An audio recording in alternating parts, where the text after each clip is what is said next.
Hi everyone, welcome to ఆరోగ్య రుచులు. ఈరోజు మన రెసిపీ వచ్చేసి పొటాటో మసాలా కర్రీ అండి. చాలా బాగుంటుంది. ఇలా ఒకసారి ట్రై చేయండి. ఈ పొటాటో మసాలా కర్రీని చపాతీ లేదా రైస్ ఎందులో తీసుకున్నా కూడా చాలా బాగుంటుంది. అలాగే ఎక్కువ టైం లేకుండా చాలా సింపుల్గా చేసుకోవచ్చు. ఫస్ట్ వచ్చేసి మసాలా ప్రిపరేషన్ చూపిస్తాను.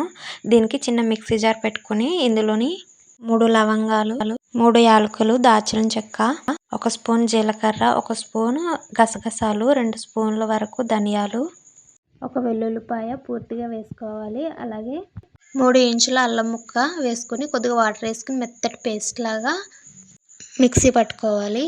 ఇలా నేను ఈ విధంగా పట్టుకున్నాను, మీకు చూపిస్తున్నాను. ఇలాగే చేసుకోండి. ఇప్పుడు స్టవ్ వెలిగించుకుని స్టవ్ మీద కడాయి పెట్టుకుని అందులో ఒక 50 గ్రాముల వరకు ఆయిల్ వేసుకోవాలి. ఆయిల్ వేడైన తర్వాత చిన్న ముక్కలుగా కట్ చేసుకున్న పొటాటో ముక్కల్ని ఇందులో వేసుకుని ఫ్రై చేసుకోవాలి. మీకు బాగా అడుగు అంటుకుంటున్నాయి అనుకుంటే పసుపు వేసుకోండి. ఒక 2 పించుల వరకు పసుపు వేసుకుంటే అడుగు అంటవు.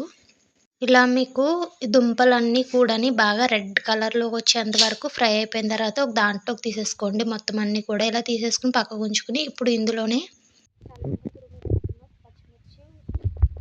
2 ఉల్లిపాయలని వేసుకుని బాగా ఫ్రై చేసుకోవాలి. ఇవి ఇలా ఫ్రై అయిపోయిన తర్వాత 2 టమాటాలని చిన్న ముక్కలుగా కట్ చేసుకుని వేసుకోవాలి. ఇవి కూడా గుజ్జులాగా ఫ్రై అయిపోవాలి. ఈ విధంగా ఫ్రై అయిపోయిన తర్వాత ముందుగా మనం చేసి పెట్టుకున్న మసాలా మిశ్రమాన్ని అంతా కూడా ఇందులో వేసేసుకుని ఇది పచ్చివాసన పోయేంత వరకు ఫ్రై చేసుకోవాలి. ఇలా 2 నిమిషాలు ఫ్రై చేసుకుంటే సరిపోతుంది. ఇలా నేను 2 నిమిషాలు ఫ్రై చేసేసుకున్న తర్వాత ఇప్పుడు ఆయిల్ మనకి పైకి తేలింది కదా, ఇందులోని ఇప్పుడు ఒక 1/2 స్పూన్ పసుపు, రుచికి సరిపడగా ఉప్పు, 2 స్పూన్ల వరకు కారాన్ని వేసుకుని ఒకసారి బాగా కలుపుకోవాలి. ఇప్పుడు ఇందులోనే ముందుగా ఫ్రై చేసి పెట్టుకున్న పొటాటో ముక్కల్ని వేసుకుని ఈ మసాలా మిశ్రమం అంతా కూడా కలుపుకోవాలి. ఇలా కలుపుకొని ముక్కలు పట్టించుకోవాలి. ఇలాగా మొత్తం అంతా కూడా దుంపలకి బాగా పట్టించుకున్న తర్వాత కొద్దిగా కొత్తిమీర తురుము వేసుకుంటే చాలా బాగుంటుంది.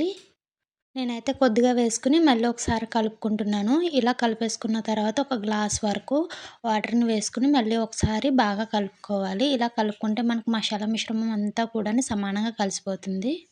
ఇలా ఒక 2 నిమిషాల పాటు కుక్ చేసుకుంటే మనకి థిక్ గ్రేవీగా మనకి కర్రీ అయితే దగ్గరగా అయిపోతుందండి. ఇలా ఆయిల్ కూడా పైకి తేలిపోతుంది చూసారా, సపరేట్ అయిపోతుంది. మీకు కావాలి అనుకుంటే కొత్తిమీర ఈ స్టేజ్లో కూడా వేసుకోవచ్చు. ఫైనల్లీ నాకు పొటాటో మసాలా కర్రీ రెడీ అయిపోయింది. ఇప్పుడు ఈ పొటాటో మసాలా కర్రీని సర్వ్ చేసేసుకోవడమే. మీకు ఈ వీడియో నచ్చితే లైక్ చేయండి. అలాగే మన ఛానల్ని సబ్స్క్రైబ్ చేసుకోండి.